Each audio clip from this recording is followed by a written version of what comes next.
আসসালামু আলাইকুম। নিজের সন্তানকে নিজের জীবন দিয়ে ভালোবাসুন, কিন্তু নিজের সামর্থ্য অনুযায়ী খরচ করুন। সন্তানকে অভাব শিখান এবং সন্তান চাহিবার মাত্র সব কিছু কিনে দিবেন না, এবং নিজের শেষ সম্বল বিক্রি করে সন্তানের জন্য উচ্চশিক্ষার ব্যবস্থা করিবেন না, কারণ শেষ বয়সে সে আপনার পাশে নাও থাকতে পারে।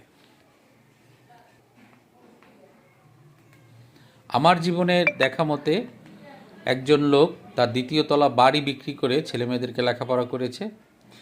শেষ সময় এসে সে স্ট্রোক করে এবং অসুস্থ হয়ে পড়ে। দুই ছেলে তাকে ছেড়ে চলে যায়। এখন বৃদ্ধা এবং তার স্ত্রী নিয়ে মানবতর জীবনযাপন করছে একটি বস্তির ভিতরে।